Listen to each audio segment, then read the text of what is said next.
큐슈의 어느 지역에서 있었던 이야기이다. 에스구라고 하는 지역의 산 너머에는 뒷에스구라고 불리는 지역이 있다.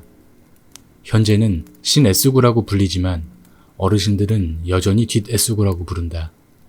앞에 붙는 뒤라는 말은 좋지 않은 의미를 내포하고 있는데 이 경우의 뒤는 불악이 위치한 장소를 암시한다. 난 에스구 출신이다. 몇 년 전 소년 A가 실종되었다. 실종된 A는 뒷에스구 출신이지만 S구 지역에 있는 고등학교에 다녔다.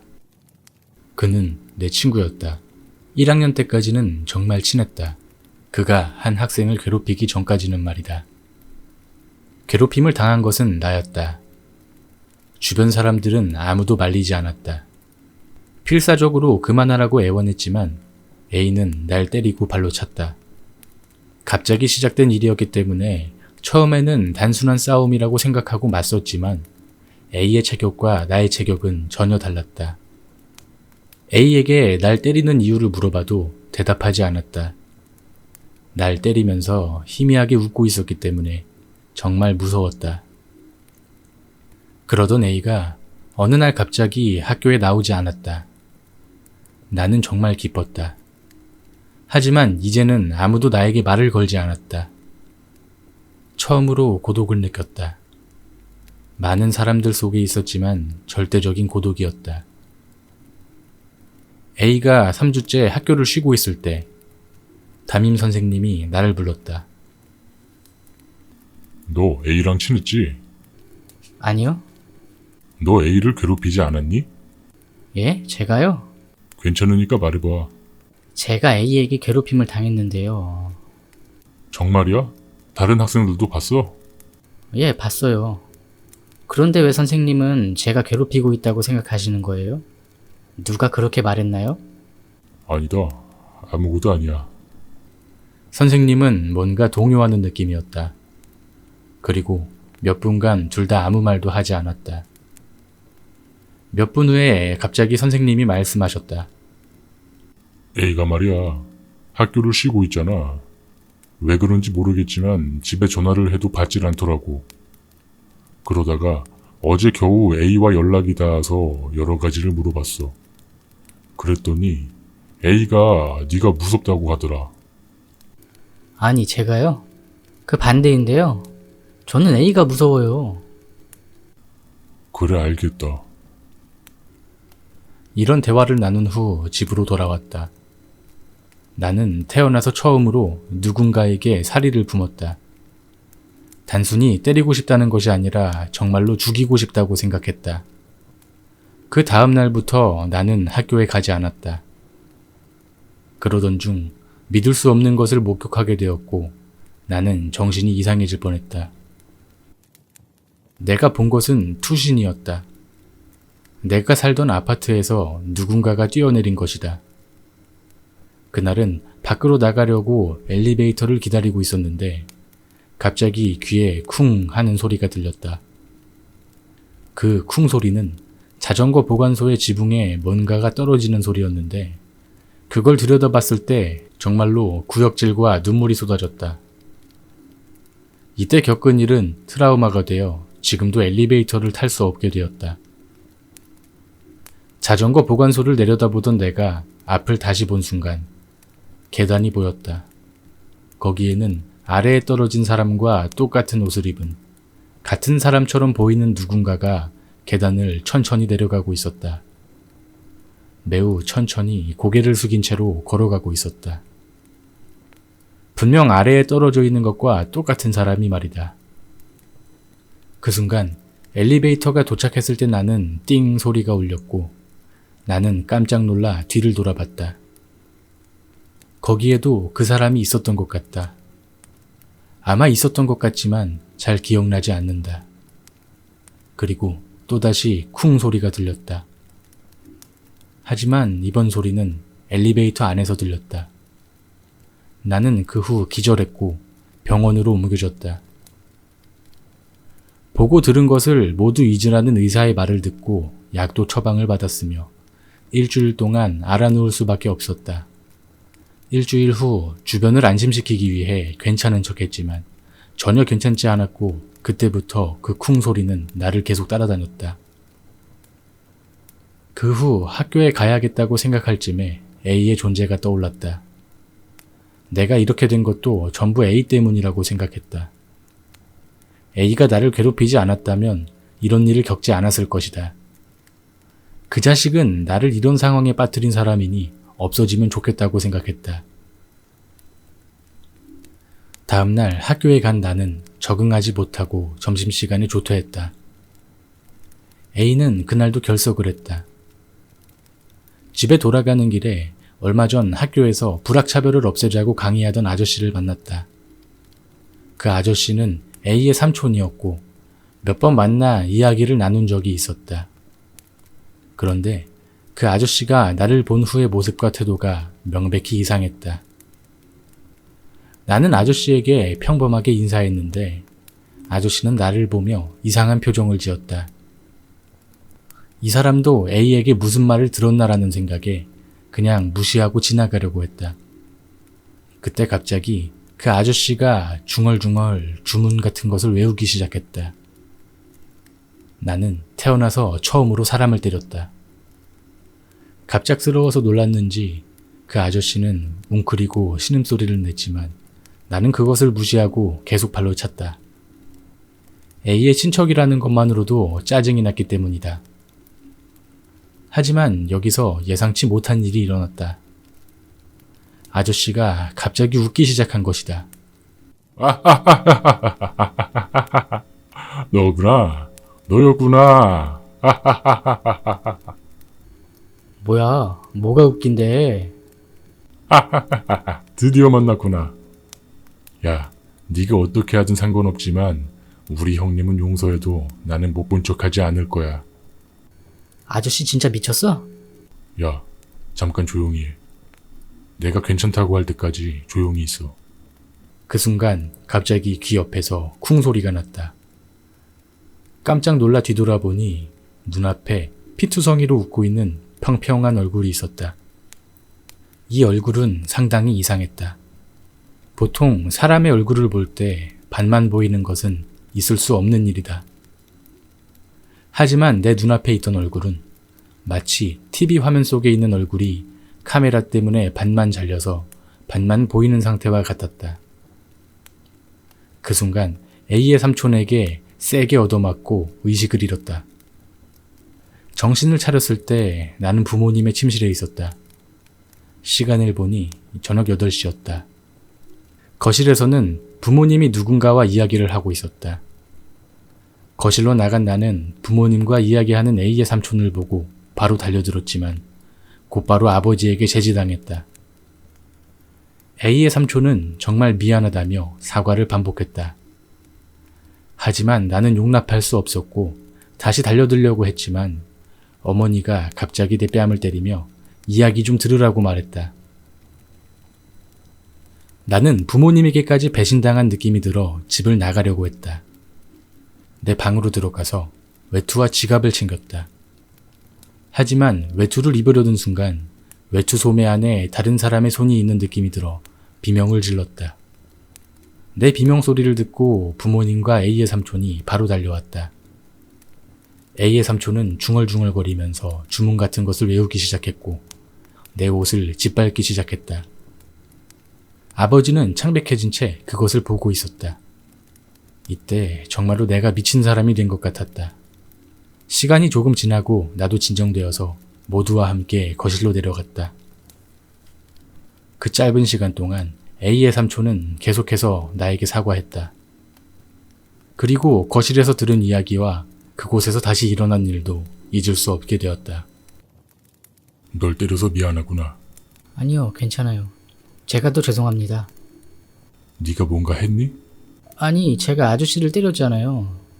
내가 너를 보고 갑자기 주문 같은 걸 외워서 기분이 나빠져서 그런 거겠지. 자네 잘못이 아니야. 내가 갑자기 그랬던 게 잘못이야. 나는 기절하기 전의 일을 떠올렸다. 잠시만요. 저 기절하기 전에 뭔가를 본 것 같아요. 응, 그랬겠지. 나는 자네를 보고 바로 알아차렸어. 뭔가가 있다고 말이야. 그래서 주문을 외운 거야. 우리가 살고 있는 지역이 왜 뒷 S구라고 불리는지 알고 있니? 동네 노인들에게 많이 들었지. 뒷 S구에는 가까이 가지 말라고. 그런 이야기가 있는 이유는 뒷 S구의 역사가 좀 이상하기 때문이야. 뒷 S구는 단순히 불악이라서가 아니야. 그 근처는 예전부터 영혼의 통로라고 불렸어. 그런 지역이라서 거기에 살고 있는 우리 집안은 대대로 영감이 있다고 알려져 있었지. 그게 원인이 되었는지 갑자기 미쳐버리는 사람들이 생겨났고 외부에서 볼 때 그런 불악이 되어 차별받게 된 거야. 우리 집안에서 태어난 아이들에게는 영혼이 보인다는 것을 전제로 교육하고 있어. 안 보이는 아이도 있겠지만 영혼은 실제로 있다고 가르치고 있거든. 그거랑 제가 경험한 게 무슨 관계가 있는 거죠? 최근에 A의 상태가 이상하지 않았니? 갑자기 학교를 쉬는 건 제쳐두고 그 외에 이상한 거 없었어? 저를 갑자기 때리기 시작했어요. 갑자기? 아무 말도 안 했어? A가 갑자기 이상해졌다는 거죠? 영혼이 보이기 시작해서 미쳐버린 건가요? 아니야. A는 멀쩡해. 하지만 자신이 뭘 해야 될지 몰랐던 거야. 그 자식은 멀쩡하지 않아요. 갑자기 저를 웃으면서 때리기 시작했다고요. 다칠 정도로 맞지는 않았지. 우리 집안에서 영혼을 발견했을 때의 대응은 웃는 거야. 그래서 이상하게 보일 수도 있었겠지. 그럼 저에게 영혼이 붙어 있다는 건가요? 그래, 지금도 붙어 있어. 혹시 베란다에 뭔가 보이니? 베란다를 쳐다본 나는 기절하기 전에 본 것과는 다른 것을 보고 기절할 뻔했다. 괜찮아. 여기에는 들어오지 못해. 뛰어내린 사람을 봐서 이런 게 붙은 건가요? 아니야. 그건 아마 우연일 거야. 하지만 그 우연이 베란다에 있는 것이고 그 외에 붙으면 안 되는 것이 붙어 있어. 그걸 우리 지역에선 이라고 부르는데 그건 말로 하면 안 돼. 언급한 사람에게 바로 옮겨 붙으니까. 그러니까 저에게 이 붙었고 A가 그걸 보고서는 저를 때린 건가요?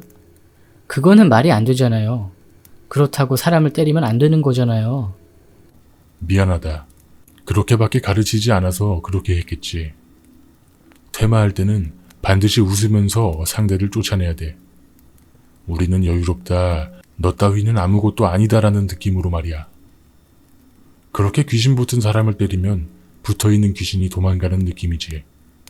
물론 주문이나 주술 같은 게 필요하지만 A는 배우지 않았어. 그래서 자기가 본 것을 따라 하다가 그렇게 된 것 같아. 몇 분 동안 그런 이야기를 나눈 후 A의 삼촌은 퇴마를 시작했다. 하지만 나에게 부적을 붙이는 것도 아니고 절에서 스님처럼 불경을 외우며 목탁을 두드리는 것도 아니었다. 그저 웃으면서 중얼중얼 주문을 외웠을 뿐이다. 그것이 끝나고 A의 삼촌이 이제 괜찮다고 베란다에 아무것도 보이는 게 없을 거라고 말했고 그의 말처럼 베란다를 보았지만 아무것도 보이지 않았다. 다음 날부터 평소처럼 학교에 가기 시작했다. 그날 밤 A가 우리 집에 오지 않았냐며 A의 아버지로부터 연락이 왔다. A의 아버지가 나에게 전화를 한 이유는 A가 집에 남겨놓은 편지에 내 이름이 여러 번 적혀 있었기 때문이라는 것 같다. 다음 날 A의 삼촌과 A의 아버지가 수색 요청을 했지만 집에는 가출을 암시하는 편지가 남겨져 있어서 경찰이 따로 수색하진 않았다고 한다. A가 실종된 지 3일째 아침에 쿵 하는 소리가 들려 잠에서 깼다. 꿈에서 들은 거라고 생각하고 그 소리를 무시하며 평범한 하루를 보내려고 했다. 하지만 그날 A가 뛰어내렸다는 소식을 들었고 시간대도 내가 쿵 소리를 들은 아침이었다고 해서 그날 밤부터는 혼자 잘 수 없게 되었다. 그 다음 날 밤 장례식이 있었고 나도 부모님과 함께 그 장례식에 갔다. 장례식은 일반적인 장례식과는 달리 영정사진이 없었고 A의 이름이 적힌 종이를 관의 측면에 빼곡히 붙여놓아 가까이 가기도 싫을 만큼 으스스한 분위기를 풍겼다.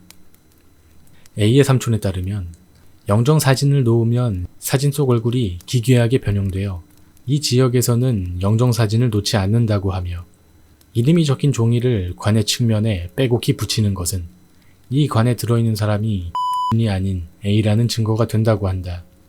그때 A의 아버지가 나에게 다가와 폐를 끼쳐서 미안하다며 A가 가출했을 때 쓴 유서를 보여주었다. 정말 미안했어. 아마 우리 집안은 불악이라서 좀 이상한 것 같아. 집안 탓으로 돌리고 싶지는 않지만 너를 때린 것은 정말 미안하다.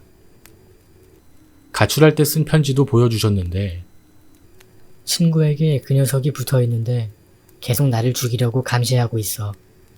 삼촌이 친구에게 붙은 걸 퇴마했으니 이제 괜찮다고 했지만 그 녀석은 나에게 온 것 같아.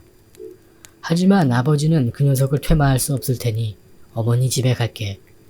가는 길에 그 녀석이 따라오면 다른 곳으로 가볼게. 라고 적혀 있었다.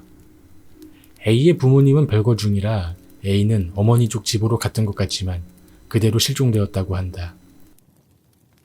장례식의 풍경은 정말 기괴했는데 A의 친척들은 모두 웃고 있었다.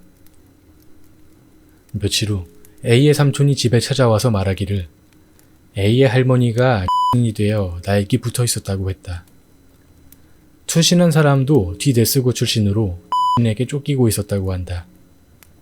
나에게 붙은 이유는 모르겠지만 이전에 A의 집에 갔을 때 붙었을지도 모른다고 했다. 나는 무섭다고 생각했던 두 가지를 물어봤다.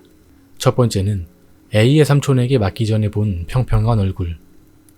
두 번째는 분명 뛰어내렸던 사람인데 계단에 있었고 아래의 시체 쪽으로 내려가던 그게 무엇이었는지다. 그러자 A의 삼촌은 두 번째 질문에 대해 죽은 사람은 자신이 죽은 것을 모르는 경우가 많아. 그래서 아래에 있는 자신을 가지러 가려고 했던 것 아닐까? 라고 말했다. 하지만 그때 방해를 받게 되면 방해를 한 사람에게 저주를 건다고 했다. 나는 방해 같은 건 하지 않았다고 말했더니 너 엘리베이터를 불렀잖아. 띵 하는 소리가 났지? 그게 방해가 되는 거야. 첫 번째 질문에 대해서는 그게 X이라고 말했다. A의 할머니가 X이 되어버린 터라 A의 아버지는 자신의 어머니를 퇴마하는 것을 탐탁지 않아 했다고 한다. 그러나 A가 죽고 나서는 결국 결심을 하고 퇴마를 마쳤다고 들었다. 대화를 나누고 A의 삼촌이 돌아간다고 해서 현관에서 배웅했다. A의 삼촌이 현관을 나선 직후 갑자기 웃음소리가 들렸다. 아버지는 밖으로 나가 A의 삼촌을 쫓아내고 미친 듯이 소금을 부렸다. A의 삼촌은 엘리베이터를 타고 내려갈 때까지 웃음을 멈추지 않았다.